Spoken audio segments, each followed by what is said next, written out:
Hello，大家好啊，我係大尖啦，咁啊又同大家講六合彩啦。咁啊上期啊就終於就3+3啦，即係咧經過3次嘅6+0啊，終於3+3啦。咁啊上次咧就即係預測得麻麻地啊，咁啊但係咧即係大尖嘅預測都係一個長線嘅長期嘅，咁啊偶爾即係有幾期咁樣甩甩地咁都冇乜所謂啊，即係。最緊要係總體嗰個機會率係命中到啊嘛。咁啊預告翻俾大家知啊，嚟緊咧就12號有攪珠，咁跟住咧就15號仲有一期，跟住咧就會到即係農曆新年個金多寶啦。咁即係咧仲開多2期，跟住就金多寶啦喎。咁即係咧呢期咧就800萬啦，下期即係冇人中，咁都係1300左右啦。咁跟住就金多寶啦。咁啊有消息咧就話咧個金多寶咧會有2億喎，真係犀利啊！不過咧即係今年我要翻大陸啊，咁啊有機會就即係呢一期就同唔到大家講啦。咁啊不過唔緊要嘅，即係個箭嘴嘅趨勢啊，都係延續落去嘅。咁啊其實唔係好大嘅變化嘅。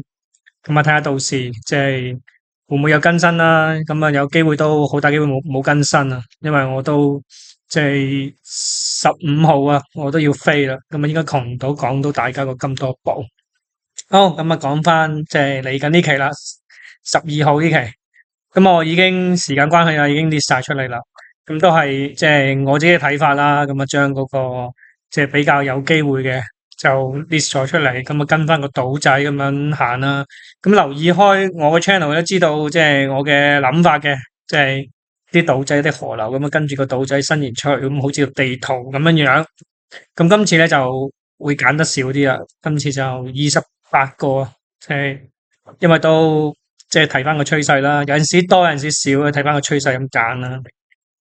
如果未加入嘅會員嘅，咁啊可以等多1-2期先。咁啊呢1-2期都係免費片嚟嘅。好，咁啊今次介紹咁多啦，咁啊即係預祝大家新年快樂先啊。咁應該仲會講多一期嘅，咁跟住咧我都要放個農曆新年假，我自己都要留啲錢啦，俾我啲屋企人，咁啊幫我買下六合彩先得。因為一個全年嘅重中之重啊，聽講咧就有2億喎，即係今次馬會即係整個2億出嚟啊！好，咁啊，祝大家好運，再見，拜拜。